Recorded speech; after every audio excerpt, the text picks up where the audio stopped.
시간에 공자에 대한 얘기를 하기 전에 공자가 살았던 시대에 대해서 우리가 살펴봤죠. 춘추 전국시대가 어떤 시대인지 중요한 사건들에 대해서 우리가 살펴봤습니다. 마찬가지로 소크라테스가 살았던 시대, 소크라테스는 어떤 시대를 살았는가, 어떤 시공간을 살았는가를 잠깐 살펴보도록 할게요. 보통 우리가 소크라테스가 살았던 그 도시를 이제 그리스 아테네라고 보통 얘기를 해요. 있죠? 그래서 보통 우리가 그 신화, 유럽의 신화들을 그리스 로마 신화 이렇게 그리스라고 부르는데, 엄밀히 얘기해서 솔직히 그 그리스라는 말은 그 고대에 거기에 살았던 사람도 그렇고, 지금 우리가 그리스라고 부르는 나라도 그리스라는 이름을 안 써요. 외부 사람이 부르는 얘기입니다. 마치 지금 독일을 영어로 뭐라고 그러는지 아시나요? 점원이라고 얘기하거든요. 근데 실제 독일 사람들은 뭐냐면 도이치라고 해요. 도이치. 스펠링 맞나? 근데 이거 점원이 뭐냐면 이게 이 건방진 영어권 인간들이 그때 게르만 민족이었잖아요. 낯이 보는 말로 이 점원이라고 부르는. 실제 그 사람들은 자기들을 도이치라고 불러요. 마찬가지로 이 실제 거기 사람들은 자기들을 어떻게 보면 헬렌 공화국이라고 해요. 헬렌. 근데 이 그리스라는 말은 이때 그 한참 뒤에 마케도니아의 알렉산드로스 대왕이 이제 그 세계를 정복하고 나서 그 후에 다시 로마가 세계를 이제 정복하게 되죠. 로마인들이 이 지역의 어떤 지역을 그라티아라고 부르면서 그것을 그냥 한 지방의 얘기를 그리스라고 얘기해요.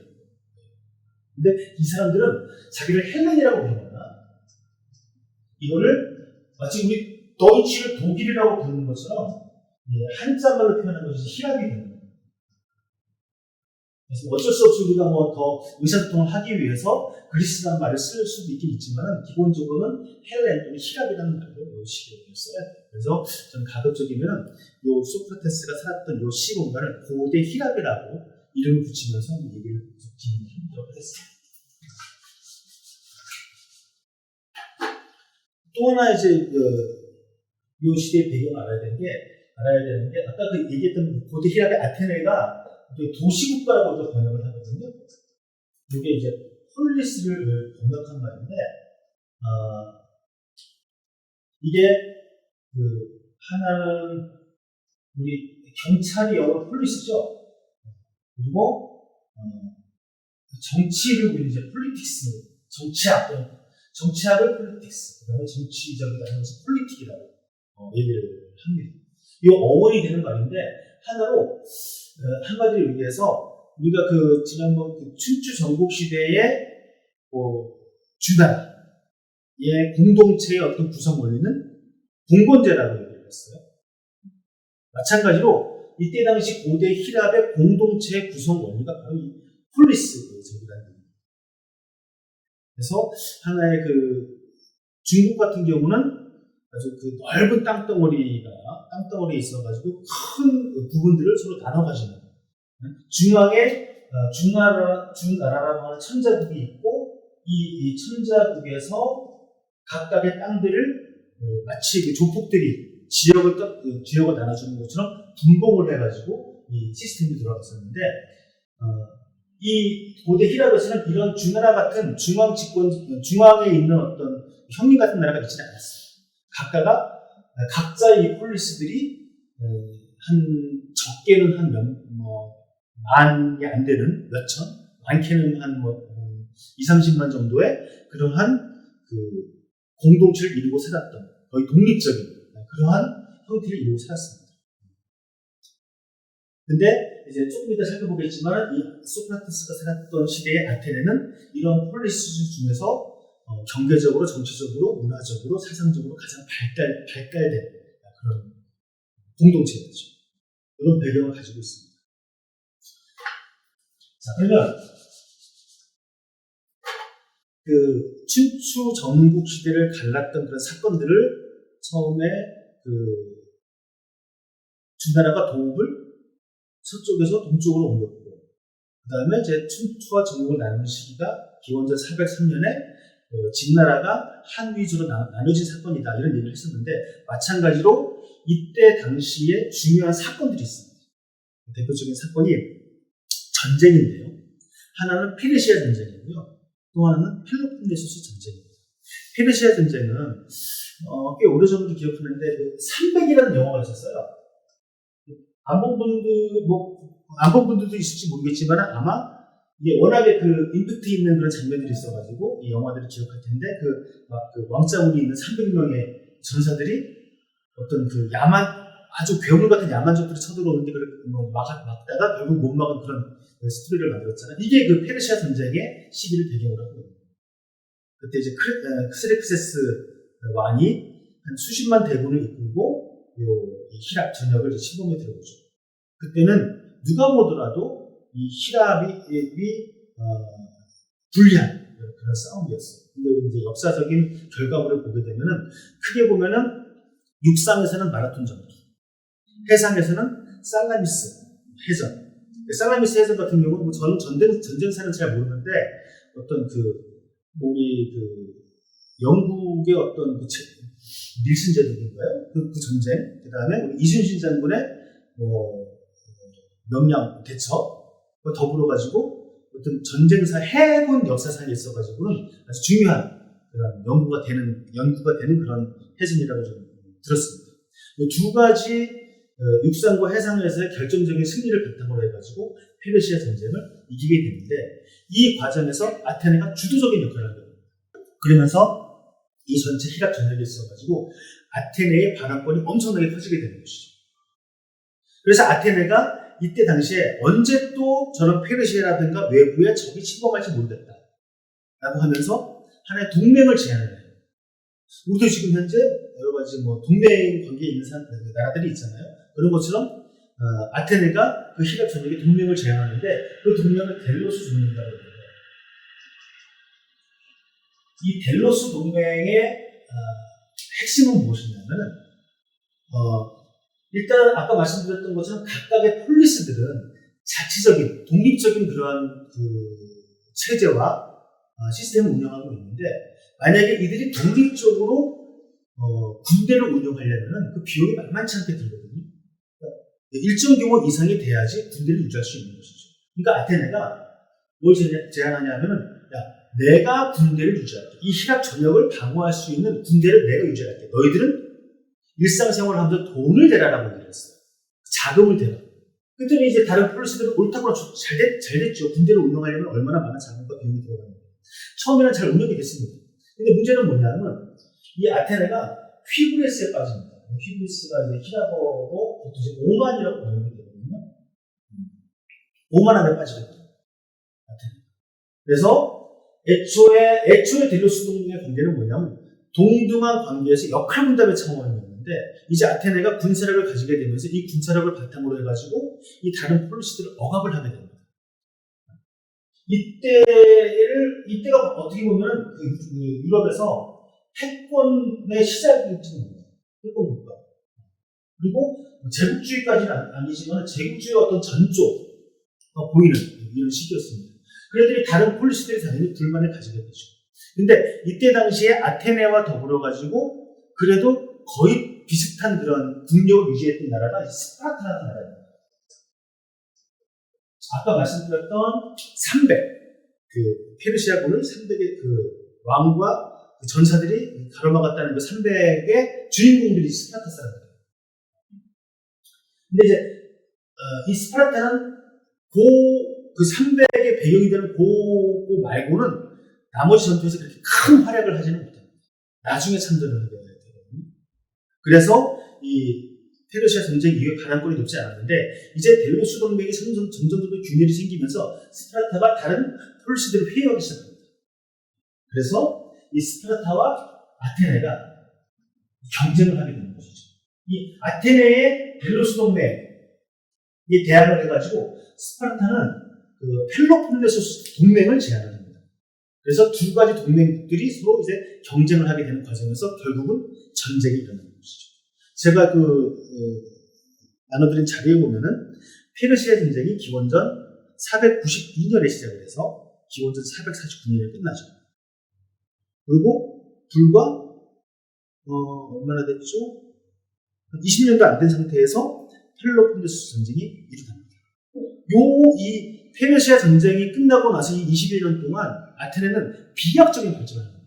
보통 우리가 그 아테네, 저는 아직 가보지 못했는데, 많은 분들이 이제 아테네에 여행을 가서 보면 무슨 신전들도 있고, 조각상들이 있고, 여러 어마어마한 문화유산들이 있죠. 그것이 거의 대부분이 이 시대에 만들어진 것입니다.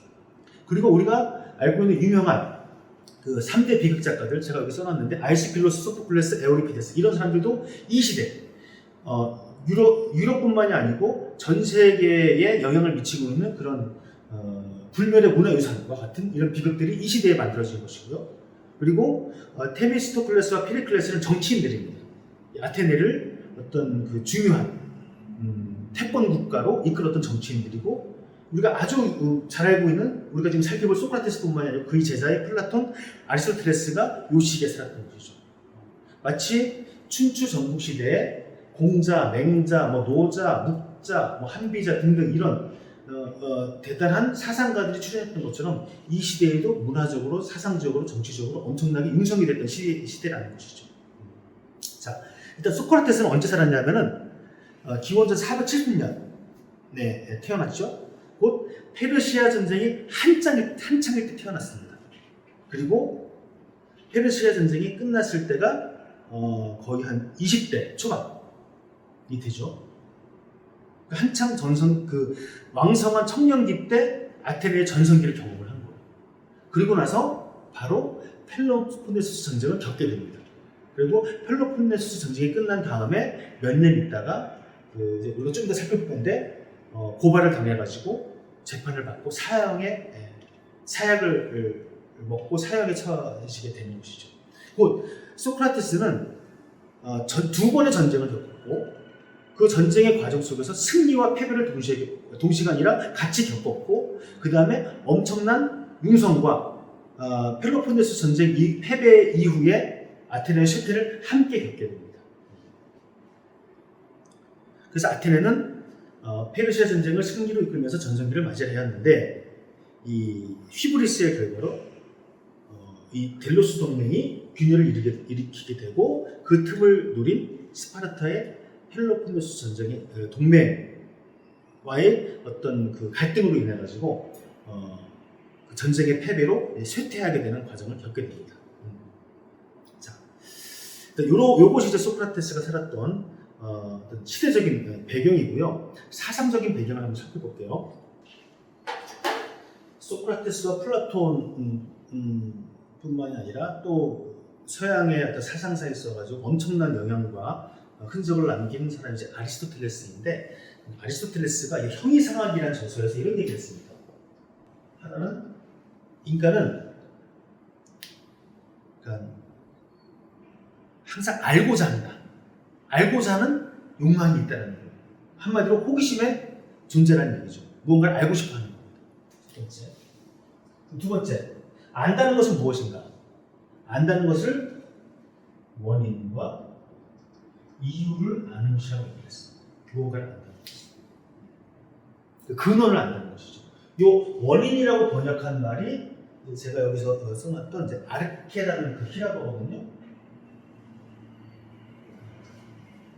이것은 혹시 무정부주의라고 하면은 아나키라는 말이 있죠. 아나키즘. 그 다음에 어떤 일인정, 군주정을 모나키라고 합니다. 이게 뭐냐면, 얘는 A가 들어가니까 그냥 들어가는 말이고, 이거를 분리를 하면은 A라는 말에다가 아르키즘이 더해진 말이거든요. 그러니까 이 아르키즘이 이제 아르케로부터 나온 말인데, 이 원인이라는 말이 원인뿐만이 아니고 지배, 통치, 근원, 어떤 이런 말들이 다 들어가 있는 얘기예요. 그럼 아나키는 지배, 통치가 없는, A는 부정의 말이거든요. 그러니까 그것이 이제 우리는 무정부주의라고 번역을 하는 말이고, 모나키는 이제 모노하고 이제 아르케가 결합된 말이죠. 모노는 하나. 그러니까 이 통치를 혼자 한다. 그래서 이제 군주정, 1인정이라는 말로 번역이 되는 것이죠. 아르케라는 말은 그 아리스토텔레스가 얘기했던 이 원인, 아르케는 바로 이 세계가 어떻게 운행이 되고 있는가라는 원리, 네? 또는 그 근원, 바탕이 되고 있는 것, 이걸 얘기를 하는 겁니다. 예를 들어가지고 지금 현재 어떤 우주 과학이라든가 또는 뭐 양자역학이라든가 이런 모든 그 물리학자들이 어쩌면은 이 고대의 이런 아르케를 찾고자 했던 사상가들의 후손들일지도 몰라요. 그러면 대표적으로 이때 당시에 소크라테스 이외에 많은 또 사상가들이 있었습니다. 제가 여기 써놓은 사람들이 대표적으로 뭐 탈레스, 아낙시만드로스, 아넥시메네스, 뭐 엠페도클레스, 헤라클레이토스, 데모크리토스, 또 파르메니데스 엄청나게 많습니다. 그러니까 이 사람들은 바로 아리스토텔레스가 얘기했던 이 아르케를 찾고자 했던 거예요. 세계는 어떻게 구성되고 있는가? 세계는 어떻게 세계가 운행하는 원리는 무엇인가? 이걸 얘기하려고 했던 것이죠. 대표적으로 탈레스는 물, 그리고 아낙시만드로스는 뭐 아페이론, 또는 공기, 어떤 흙, 물, 불, 공기 이런 것처럼 사원소설도 있고요. 여러 가지가 있었습니다. 근데 소크라테스는 이들과 좀 달랐어요. 곧 이 지금 언급을 했던 이 사상가들은 세계가, 우주가, 자연이 어떻게 운행되는가를 알고자 했다면 소크라테스는 이들과 좀 다르게 인간 자체에 대해서 관심을 가졌습니다. 인간 자체에 대해서 관심을 가졌다는 것이 뭐 인간의 몸이 어떻게 구성되어 있고 뭐 영혼과 신체가 어떻게 되고 이런 것이 아니고 이 공동체 속에서 인간은 어떻게 살아갈 것인가가 관심을 가졌던 겁니다. 자, 이 인간 자체에 대해서 제가 이제 아레테라는 말을 썼는데요. 소크라테스가 알려고 했던 인간의 모습을 알려면 아레테라는 말을 좀 이해를 해야 됩니다. 여기서 대해 가지고 그것도 이제 덕이라고 번역하는 분들도 있고요. 예전에 처음에는 우리가 덕으로 번역을 했어요. 두 번째는 이제 탁월함이라고 번역하는 분도 있습니다. 영어로는 이제 엑셀런스가 되는 것이죠. 그 다음에 또 이제 훌륭함이라고 번역하는 분도 있습니다. 이게 참 다들 어떤 의미가 있는 번역인데 이 아레테라는 말을 온전히 담아내기가 참 어려워요. 그래서 아레테가 무엇인지 좀 이해를 하려면요, 먼저 에르곤이라는 말을 이해를 해야 됩니다. 이 에르곤이라는 말은 역할, 기능 이런 식으로 번역이 될 수 있는 말이에요. 그러면은 이때 당시 히라딘들의 생각에서는 존재하는 모든 것은 각자의 에르곤이 있습니다. 역할들이 있는 것이죠. 그럼 말의 역할, 그러니까 소의 역할은 무엇일까요? 쟁기를 끌고 밭을 잘 가는 것. 예를 들면 개의 역할은 도둑으로부터 집을 지키는 것 등등. 예를 들면 그럼 이거 칠판의 역할은 잘 써지고 잘 지워져서 이런 수업을 하는데 도움이 되는 것 등등. 안경은 잘 보이게 하는 것. 모든 것들이 다 그런 에르곤들이 다 있는 것이죠. 그러면 만약에 이 펜이 지금 이게 잘 안 써지고 있는데 지금 현재는 이게 에르곤이 좀 덜한 겁니다. 그렇죠? 지금 현재는. 또 이 지우개는 잘 지워지죠. 자, 그러면 이건 에르곤이 잘 발현된 것이죠. 이 각자의 에르곤이 잘 발현된 상태가 아랫배입니다. 그리고 이 반대말이 굳이 기억한 말은 할 필요가 없는데 카키아라는 말은 반대말이 되는 것이죠. 소가 병이 들어가지고 제대로 이렇게 밭을 못 갈거나 하면 이제 아랫배에 들이뜨는 그 카키아의 상태가 되는 것이죠. 그럼 인간의 에르곤은 무엇일까요? 인간이 무슨 물건을 많이 짊어지고 이런 건 아닐 거 아니에요. 그러면 여기서 조금만 더 덧붙여서 소크라테스가 살펴보려고 했던 인간의 어떤 에르곤은 그냥 한 독자적인 개체로서의 에르곤이 아니고 하나의 폴리스에서 남과 더불어 사는 정치적인 삶, 조금만 좁혀 얘기하면 그런 삶을 얘기하는 겁니다. 그래서 우리가 좀 더 이따 살펴보겠지만은 올바른, 보통 이제 정의라고 번역하기도 하고요, justice, 그 다음에 용기, 절제, 경건 등등, 그렇죠?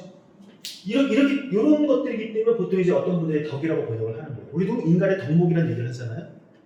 우리는 이제 동양적인 전통에 있어서는 뭐 인의예지, 뭐 신, 뭐 암, 이런 여러 가지 얘기를 하는 것처럼 바로 이때 당시에 아테네인들이 그 공동체가 유지되고 발전하기 위해서는 각자는 어떤 에르고를 가져야 되고 그것이 어떤 아랫뜻으로 드러나야 될 것인가를 소크라테스는 계속 고민했던 겁니다. 아까 얘기했던 아르케하고 조금 다른 것이죠. 자, 여기까지 배경에 대해서 말씀을 드리고 실제 어떻게 소크라테스가 이 아랫대를 찾기 위한 노력을 했는지 살펴보도록 하겠습니다.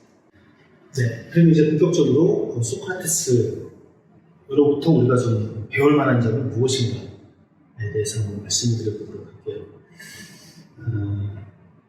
이 짧은 시간 동안에 얘기를 해야 되기 때문에 전체적인 모든 것을 다 말씀드리기는 어려울 것 같고 그 중에서 제가 좀 몇 가지 발췌를 해가지고 말씀을 드리도록 하겠습니다.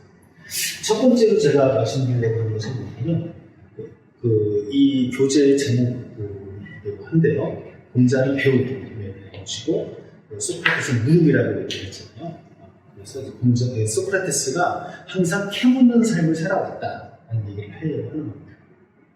자, 먼저 아까 잠깐 말씀드렸던 것처럼 소크라테스는 아테네의 시민 법정에 고발을 당해가지고 재판을 받은 다음에 사형을 당하게 됩니다. 그 과정을 플라톤이라는 제자가 그 과정을 적어놨는데 우리한테 전해진 책 내용이 소크라테스의 변론이라는 책입니다. 여기서 일부를 발췌해가지고 이 재판 과정에서 소크라테스가 한 발언들을 좀 살펴보면서 소크라테스의 캐묻는 삶이 어떻게 드러나는지를 볼게요. 일단 소크라테스의 친구 중에 카이레폰이라는 친구가 있는데요. 이 친구가 아폴로온 신전에 가가지고 신탁을 받습니다. 어떤 신탁이냐면 소크라테스가 아테네에서 가장 현명한 자라는 신탁이에요. 소크라테스보다 현명한 사람은 없다라는 것이 아폴론 신전의 어떤 무녀인 피티아가 아폴론의 신탁을 받아가지고 얘기한 내용입니다. 그러면 보통의 경우에 이런 얘기를 들으면 상당히 기분이 좋겠죠. 옆에 누군가가 나한테 칭찬해주는 그런 것이 아니라 신이 내가 가장 현명하다고 보증을 해주는 거예요.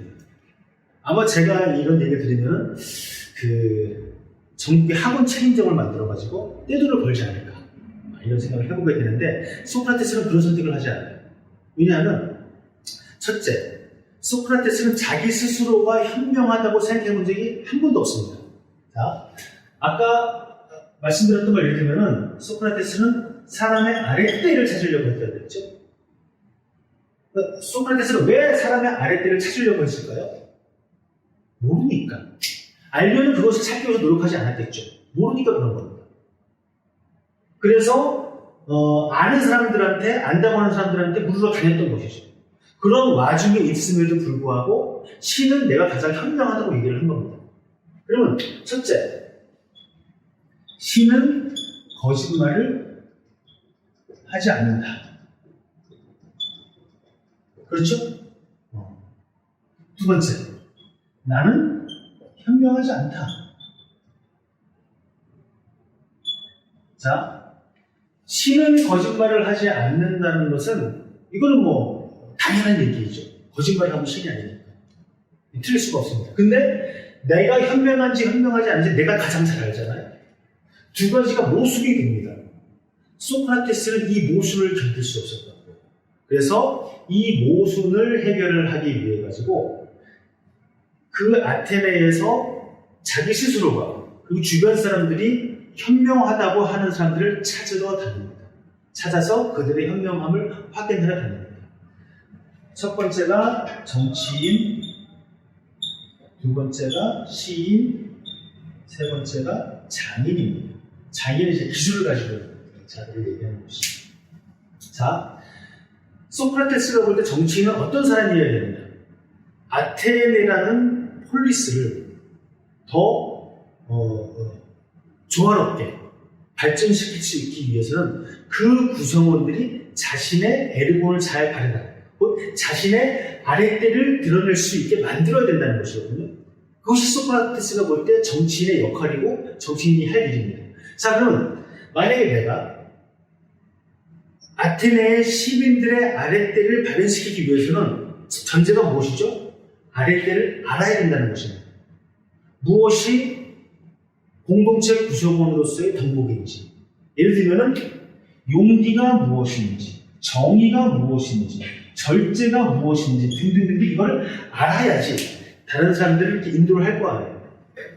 그래서 이 아랫대를 묻으러 다닙니다. 이 정치인들한테. 근데 소크라테스의 결론은 뭐냐면 이들은 자기 스스로가 이러한 덕목을 안다고 얘기했음에도 불구하고 실제는 모른다는 얘기예요. 여기서 소크라테스는 헷갈리기 시작합니다. 왜 나는 내가 모른다는 것을 아는데 왜 저들은 자기가 무지하다는 것을 모르고 있지? 라는 얘기를 합니다. 그러면서 이제 그 시인과 장인도 찾아다녔는데 이 시인과 장인에 대한 얘기는 그 책에 보면 자세히 나와 있으니까 이거 생략을 좀 하도록 할게요. 비슷한 과정을 거칩니다. 자, 결론은 무엇이냐면 당시에 아테네에서 가장 현명하고 지혜롭다고 하는 대표적인 세 부류, 정치인, 시인, 장인들과 소크라테스가 대화를 나눠본 결과 이들은 모른다는 얘기입니다. 그러면 소크라테스와 이들의 차이는 무엇일까요? 자, 소크라테스, 그다음에 정치인, 그리고 시인, 장인이 있어요. 첫 번째, 소크라테스는 몰라요. 똑같이. 근데 이들도, 정치인이나 시인들도 모릅니다. 두 번째, 여기서 차이가 나는 것이죠. 소크라테스는 자기가 무지하다는 것을 알아요. 이들은 자기가 무지하다는 것도 모릅니다. 이것이 결정적인 차이예요. 여기서 처음에 소크라테스는 자신이 가장 현명하다는 신탁을 받은 다음에 그 신의 신탁조차도 확인을 하려고 캐물으로 다녔습니다. 캐물으로 다니기 전까지는 현명하다는 그 기준이 뭐로 생각했냐면 이 첫 번째 기준이에요. 인간의 덕이 무엇인지, 인간의 아랫대가 무엇인지를 아는 것으로서 소크라테스는 생각했다는 것이죠. 그렇기 때문에 스스로가 그러한 알을 안다고 하는 사람들을 찾아다녔던 겁니다. 찾아다녀보니까 이들도 자기 스스로 몰라요. 그럼 나는 이들과 차이가 무엇이죠? 내가 모른다는 것을 안다. 이들은 자기가 모른다는 것을 모른다. 그러면 소크라테스가 신탁으로 받아들였던 지혜롭고 현명하다는 것은 결론적으로 무엇이죠? 이 알미거든요. 아, 내가 모르는구나라는 알미라는 거죠. 이러한 결론을 맺게 됩니다. 그러면 소크라테스는 이 신탁을 그냥 내가 현명하구나 하고 받아들이는 것으로만 끝나는 것이 아니라 이러한 신탁을 다시 재해석을 합니다. 어떻게? 바로 이들의 무지를, 곧 자기가 모른다는 것을 모르는 이 무지를 깨뜨리기 위해 다닙니다. 한마디로 요즘 말로 하면 뭐죠? 도장깨기 같은 것이죠. 자신 지혜롭고 현명하고 모든 것을 안다고 하는 사람을 찾아가는 겁니다. 근데 언제부턴가 소크라테스한테는 팬들이 생겼어요. 젊은이들이 같이 다닙니다. 주변에서 구경을 하는 거예요. 그러면 다른 사람들이 보는 앞에서 대화를 나눕니다. 소크라테스. 이런 소크라테스가 나눈 대화 과정들을 이제 적어놓은 게 플라톤의 대화편이라고 하고 있는 그러한 남겨져 있는 문헌들인데, 이런 대화를 하고 다니는 과정에서 소크라테스는 이들의 무지를 폭로합니다. 그러면 이 자기의 무지를 폭로당한 자들, 곧 요즘으로 치면은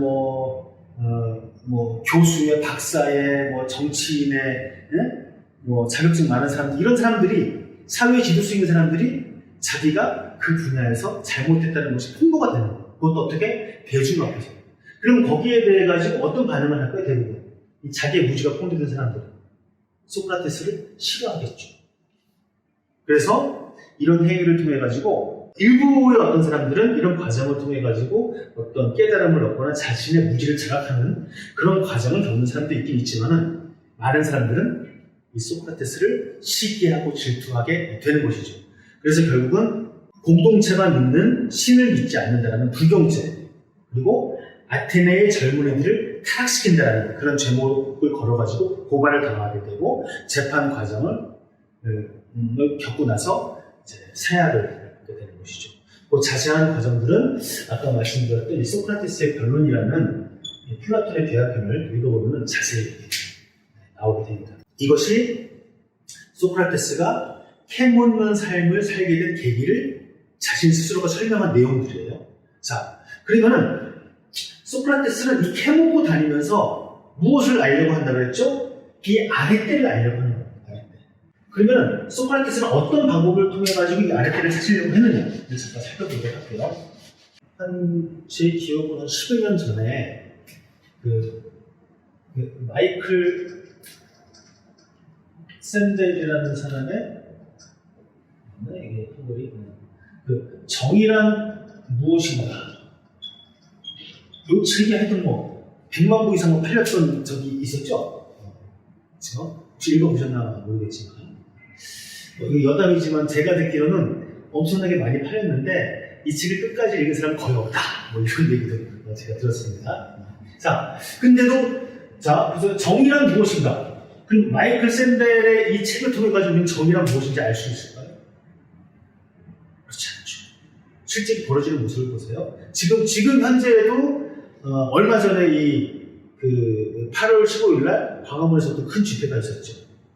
그들은 어떤 목적으로 그런 집회를 했을까요? 정의. 자신들이 추구하는 정의를 이 땅에 실현하기 위해서 그런 주장을 한 거예요. 하지만 또 다른 사람들은 그 집회에 대해서 비판을 하죠. 왜? 그거는 정의가 아니라고 생각합니다. 어떤 것이 정의인 것이죠? 사람마다 각자가 이것이 정의롭다, 저것이 정의롭다 얘기를 합니다.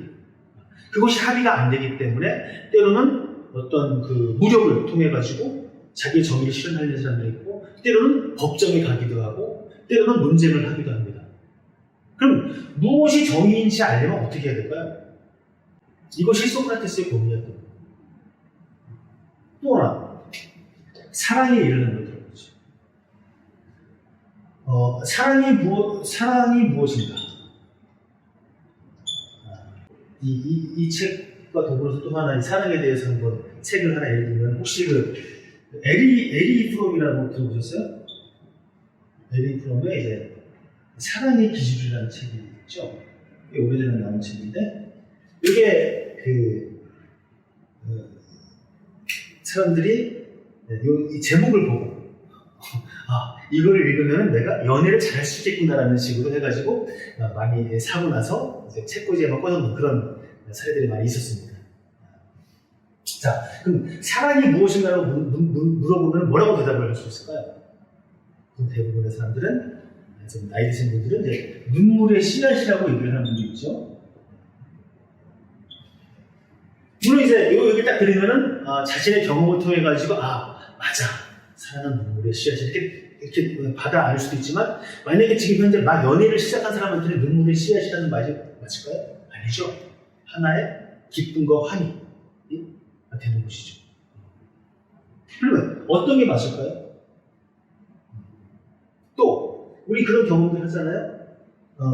이제 기쁨의 열매? 한번 두 가지를 한번 해봅시다.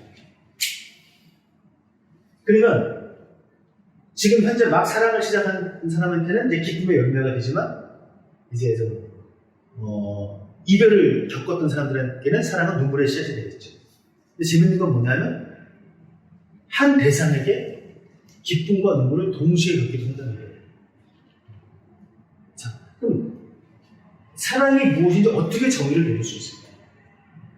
제가 지금 우리 시대에 관심을 가지고 있는, 많은 사람들이 관심을 가지고 있는 사랑과 정의라는 말을 가지고 이것이 무엇인지를 알 수 있는 것이 어렵다는 얘기들을 하는 겁니다.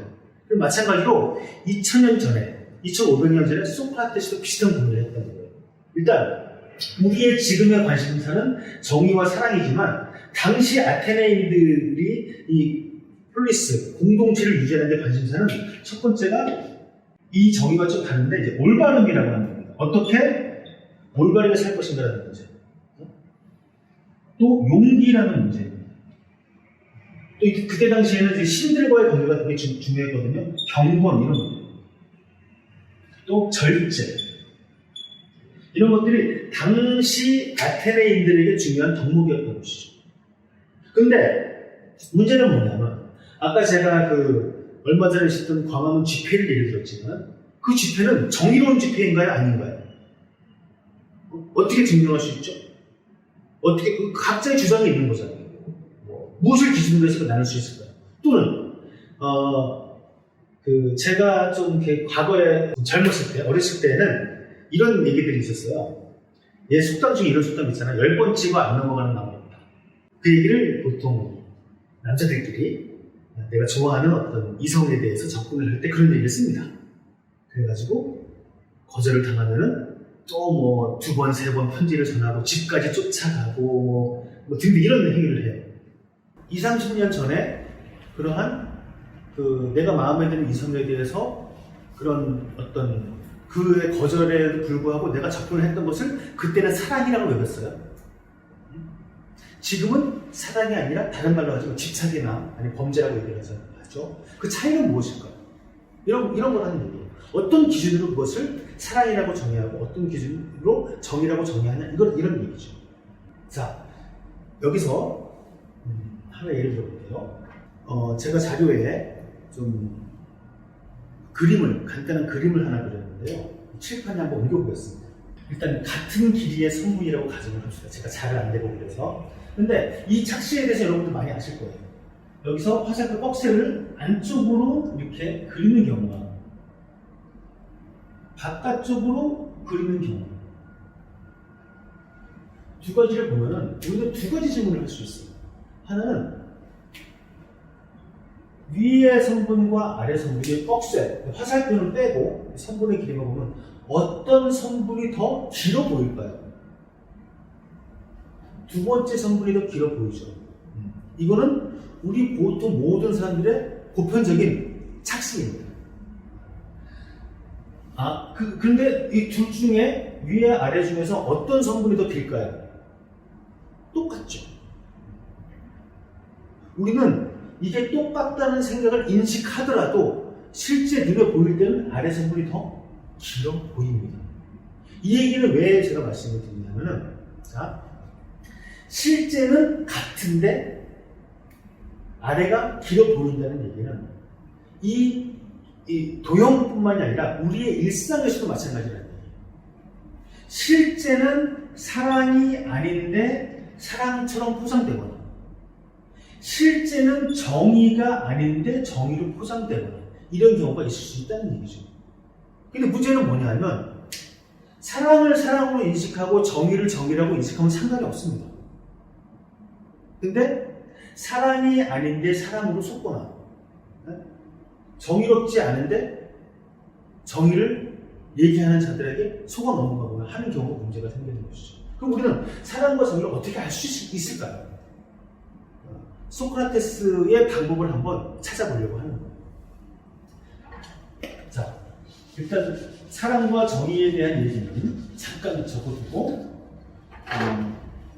플라톤의 대화편 중에서 이제 라케스라는 대화편이 있는데 이거는 소크라테스가 라케스라는 장군과 더불어 다른 사람들과 용기에 대한 주제를 가지고 얘기를 나눈 대화편입니다.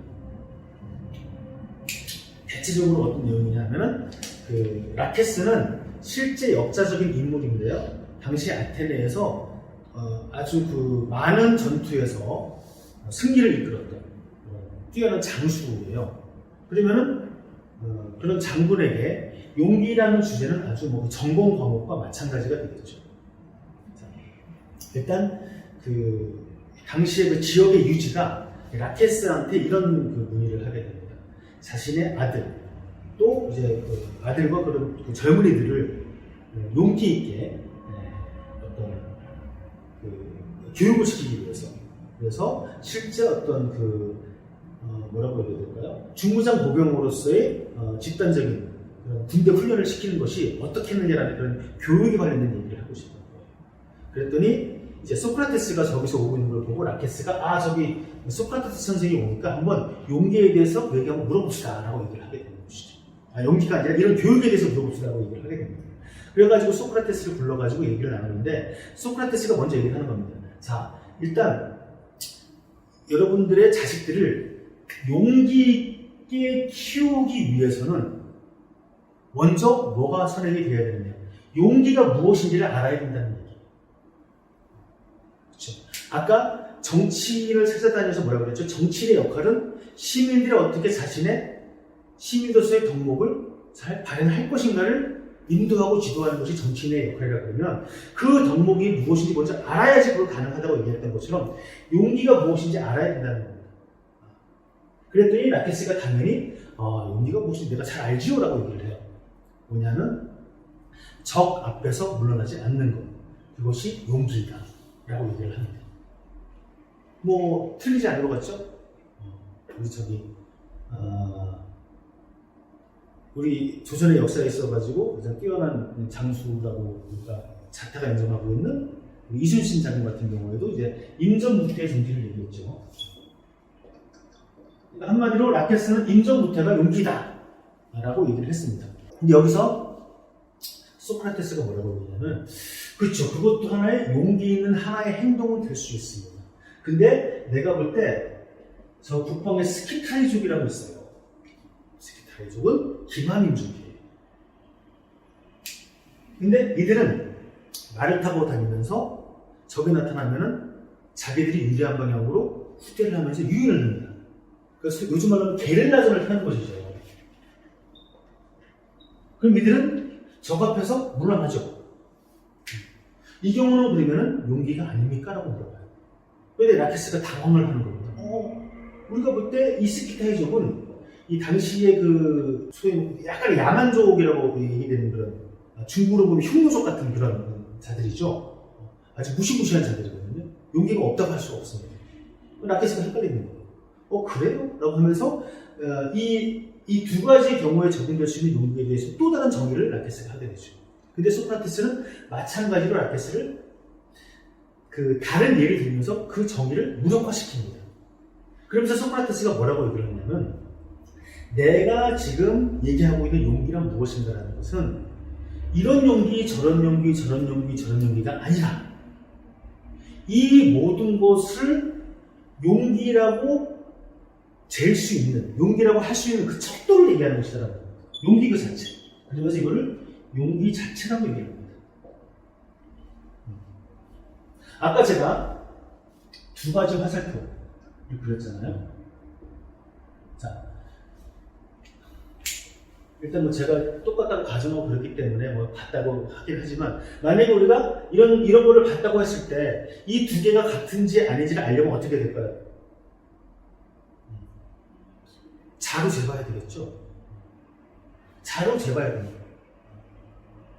그러면 이 두 가지를 잴 수 있는 이 자, 이 길이를 재는 자, 척도가 필요한 것이죠.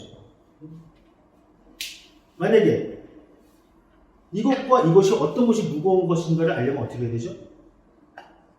눈으로 봤을 때 모르잖아요. 이거는 무게를 재봐야 되겠죠. 저울이라는 척도가 필요합니다. 그렇죠? 그럼 마찬가지로 어떤 것은 용기 있고 어떤 것은 용기 없다라는 얘기를 했을 때 그거를 잴 수 있는 척도 같은 것이 필요하지 않는가라는 것이 소크라테스의 물음이라는 얘기예요. 그러면 자, 예를 들어가지고 지금 현재 라케스는 평생을 전장에만 있은 사람이기 때문에 용기에 대해서 전쟁에서 용기만 얘기했습니다. 그때 소크라테스가 뭐라고 했냐면, 용기는 전쟁터에서만 있는 것이 아니다. 만약에 배를 타고 바다를 항해하는 선원의 경우에 폭풍 앞에서도 용기 있을 수 있는 것이고, 그렇죠? 그 다음에 누군가가 물에 떠내려갈 때 그를 구원해줄 때도 용기가 필요한 것이고, 우리 일상에서 여러 용기 있는 행위들이 많이 있죠. 그럼 그 각각들을 용기라고 할 수 있는 그 자체는 무엇인가라는 것이 소크라테스가 찾으려고 했던 것입니다. 그래서 용기뿐만이 아니고 다른 여러 가지 것에 대해서 이 대화를 통해 가지고 찾아가는 과정이죠. 여기서 두 가지가 있는 거예요. 두 가지. 이 대화 속에서 소크라테스는 두 가지 효과가 나타납니다. 하나는 무엇이냐면 끊임없이 용기가 무엇인지 묻는 거예요. 이걸 저는 나중에 근본 물음이라는 말로 풀 겁니다.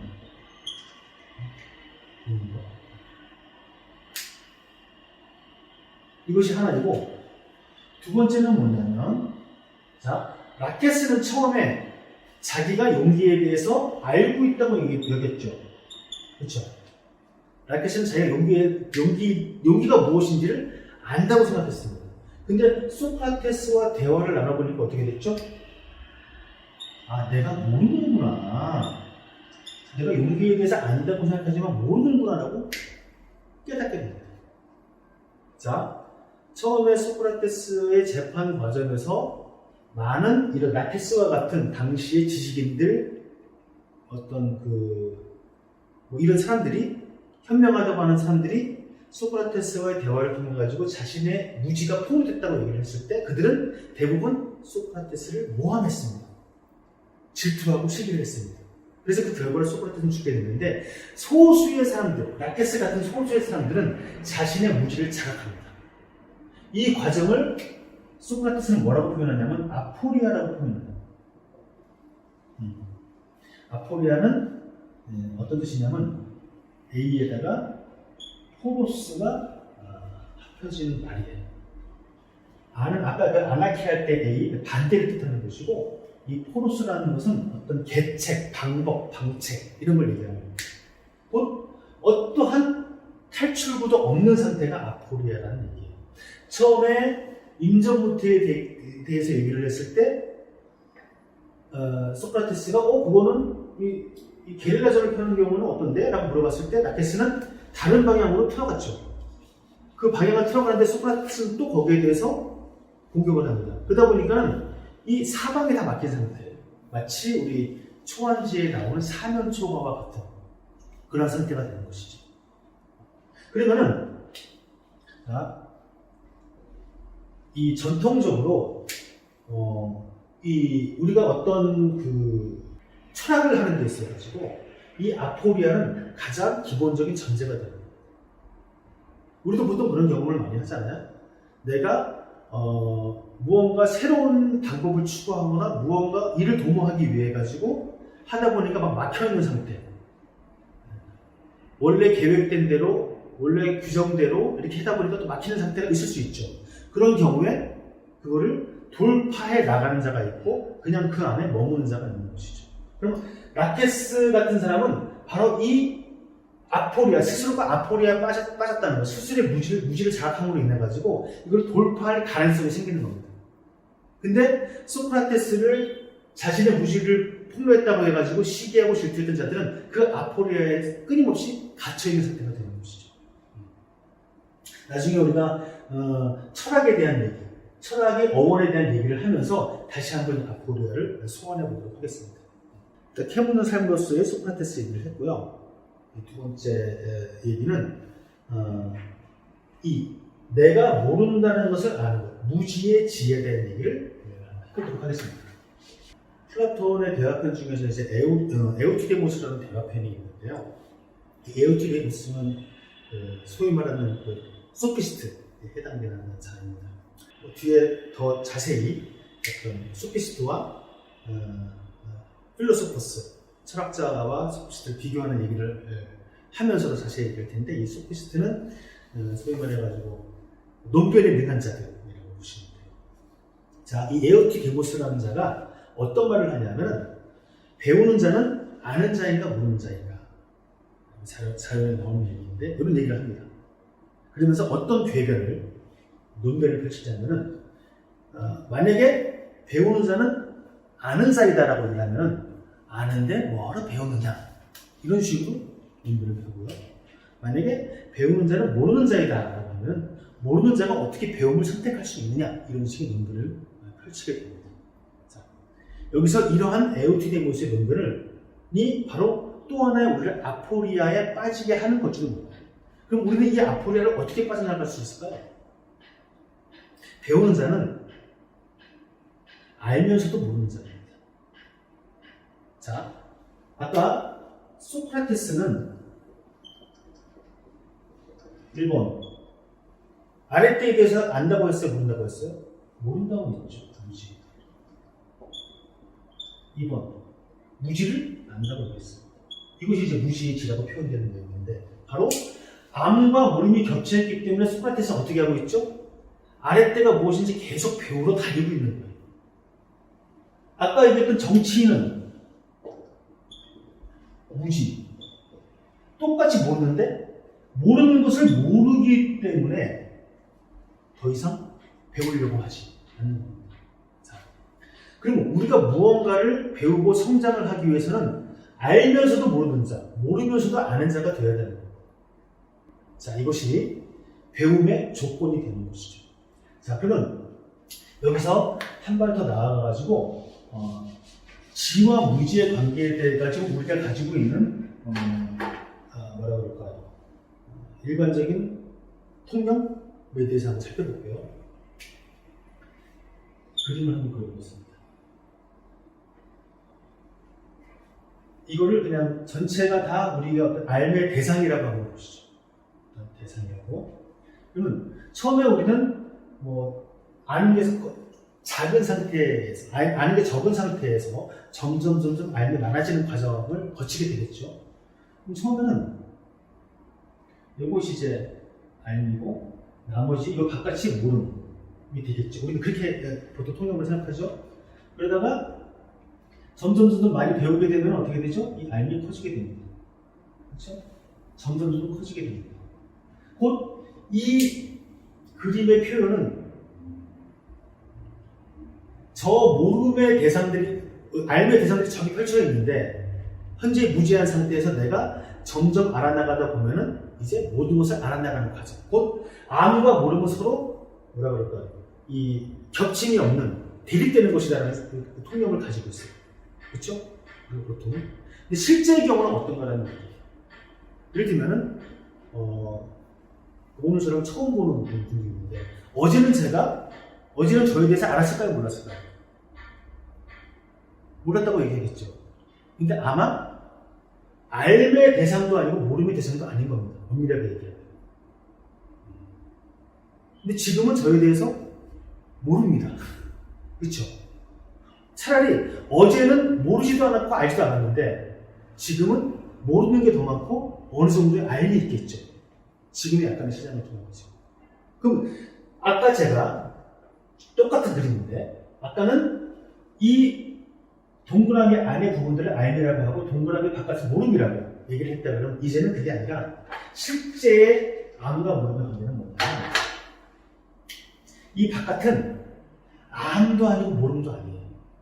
모른다는 건 어디죠? 요 경계입니다. 이 경계. 이게 모름이라는 거예요. 예를 들어가지고 내가 가장 잘 알고 있고 많이 알고 있는 대상에 대해서 그것이 사람이든 아니면 어떤 배움의 대상이든 한번 보죠. 가장 많이 한다고 하는 것이 실제로 보면 가장 많이 모릅니다. 나의 어떤 그 가족이라든가 가장 많이 아는 것처럼 느껴지는데 뭐 언제 자고 언제 일어나고 뭘 좋아하고 어떤 옷을 좋아하고 다 아는 것 같았는데 막상 보니까 낯선 자 같은 느낌을 가질 때가 있습니다. 전혀 몰라요. 그리고 처음에 예를 들면은 저도 그런 경험이 있는데 어렸을 때 장기를 배우면은 처음에는 하나도 모르다가 어느 정도 배우고 나서는 내가 장기를 잘 둔다고 생각을 하게 돼요. 장기를 다 안다고 느낍니다. 하지만 점점 두다 보면 어떻게 되죠? 모르는 게 훨씬 더 많아집니다. 그러면 이게 그런 과정을 그림으로 나타낼 수 있는 겁니다.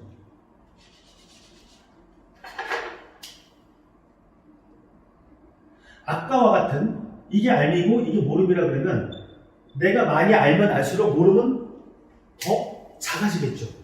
알면 커지면 모름이 작아집니다. 근데 만약에 모름이 이게 아니라 이 경계가 모름이라고 하면 어떻게 될까요? 많이 알수록 내가 조금만 알면은 모르는 것도 조금이에요. 알면 커질수록 모름도 많아집니다. 알면 알수록 모름이 훨씬 더 많아집니다. 이게 실제 암과 모름의 관계라는 얘기예요.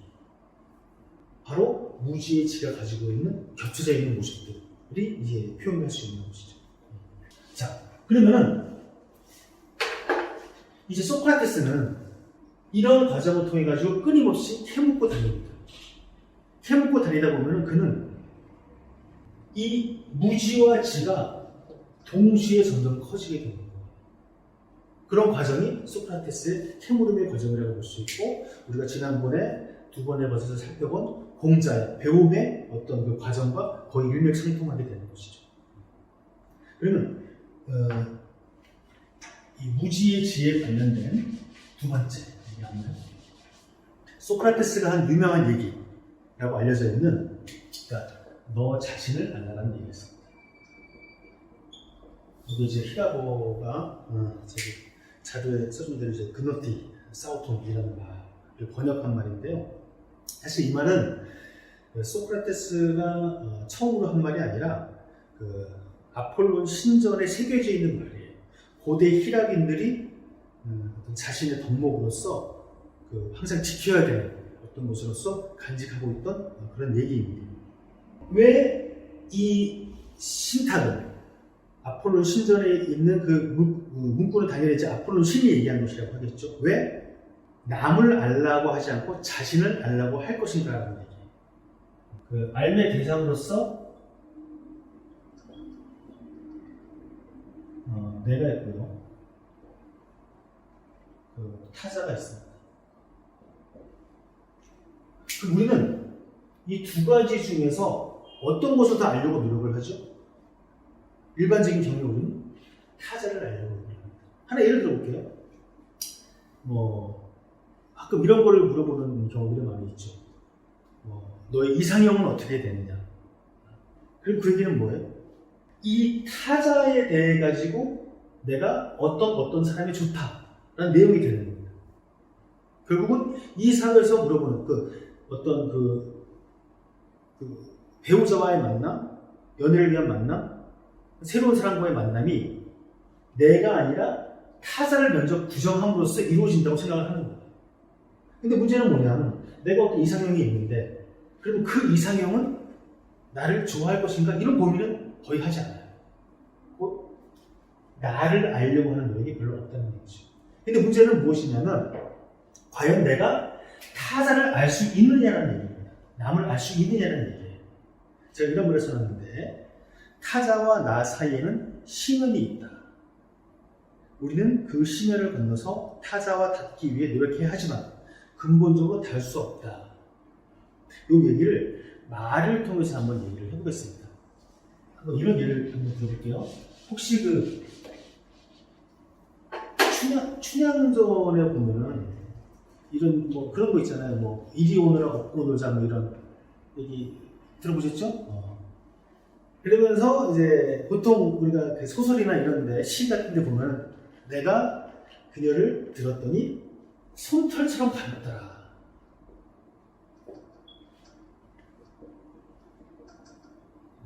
아마 이도령이 처음에 성춘향과 사랑에 빠졌을 때는 성춘향을 업거나 안았을 때 솜털처럼 가볍더라라고 얘기를 할 수 있었겠죠. 그 얘기는 아마 이도령은 그렇게 느꼈을 겁니다. 그랬더니 이제 방자가 아니 얼마나 가볍길래 솜털처럼 가볍지? 하고 만약에 춘향이를 업게 되면 어떻게 될까요? 쓰러질지도 모릅니다. 왜냐하면 과거에는 요즘처럼 뼈짝 마른 사람이 미인이 아니라 어느 정도 몸이 좀 후덕한 사람은 미인형을 받기 때문에 그렇죠. 자, 그러면 성춘향을 솜털처럼 가볍다고 얘기한 이도령은 거짓말을 한 걸까요? 그렇지 않다는 얘기죠. 언어가 가지고 있는 어떤 인간과 동물을 구별하는 큰 기준 중에 하나가 언어인데, 언어가 원래 이런 속성을 가지고 있다는 얘기입니다. 이중적인, 삼중적인 속성을 가지고 있다는 얘기예요.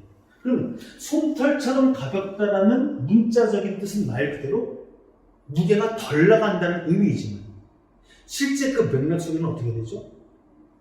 실제 무게가 아니라 내가 이 사람을 얼만큼 사랑하느냐의 언어로서 치환이 되는 겁니다. 그렇죠? 그러면 이런 솜털처럼 가볍다는 말은 그 얘기를 듣는 소설로서 받아들이는 독자의 입장에서는 이도령이 성춘이 양을 사랑하는구나 라고 전달해 줄 수 있지만 방자 같은 자에게는 어떻게 되죠? 전달이 안 되는 겁니다. 우리가 보통 대화를 나누는 게 있어가지고 항상 이러한 언어의 소통 가능성과 불가능성이 동시에 있다는 얘기예요. 제가 지금 여기서 그 자리에 쓰는 언어의 소통 불가능성, 불자를 가로로 써놨죠? 요거는 현대 프랑스 철학자 중에 한 명인 데리다의 말을 제가 따온 건데, 임파서. 그래서 입에다 가로를 칩니다. 이거 무슨 뜻이냐면은, 아까 제가 지와 무지는 겹쳐 있다고 얘기를 했잖아요. 마찬가지로 가능성과 불가능성도 겹쳐 있다는 얘기예요. 인간에 있어서는.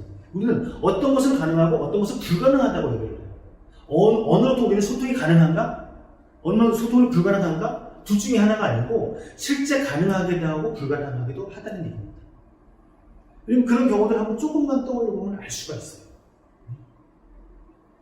자, 그러면은 여기서 두 가지 문제가 발생하는데 우리는 근본적으로 말을 통해 가지고 내가 타자에게 나의 온전한 것을 전달하기가 어렵습니다. 불가능합니다. 하나 예를 들어볼게요. 이제 나가 있고 타자가 있습니다. 내가 이제 말을 한다 그러면 이거는 이제 발화라고 한다 그러면 이거 어떤 과정을 거치느냐?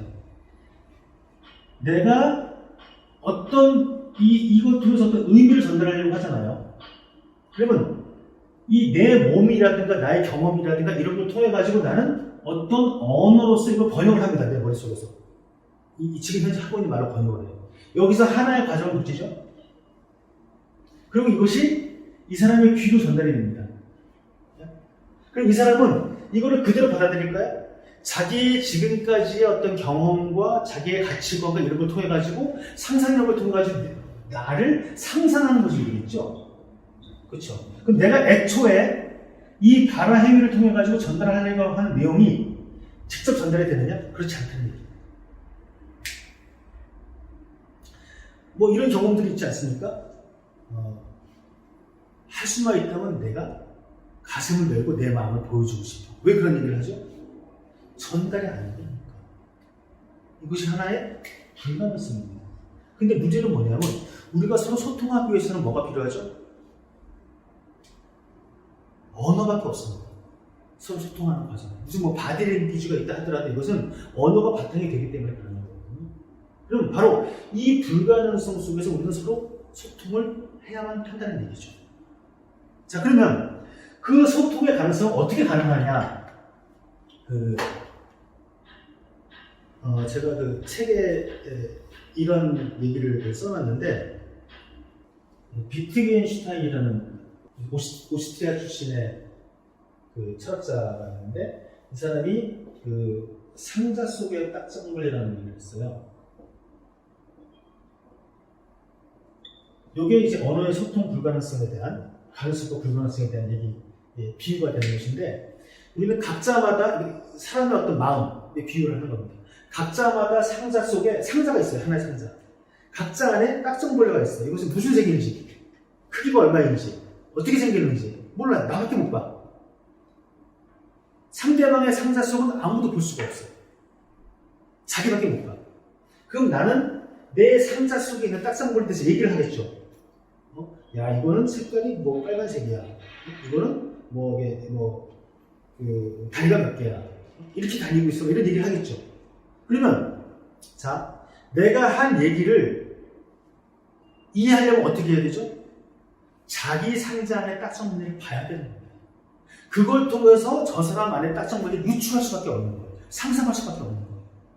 그럼 우리는 근본적으로 타자를 알 수 있는 방법이 없습니다. 근본적으로. 왜? 이미 신현이 있기 때문에. 그럼 문제는 뭐죠? 하지만 우리는 타자를 알아가야 돼요. 왜? 어쩔 수 없이 우리는 공동체 속에 살아가야 되기 때문에. 그러면 타자를 알 수 있는 방법은 뭐죠?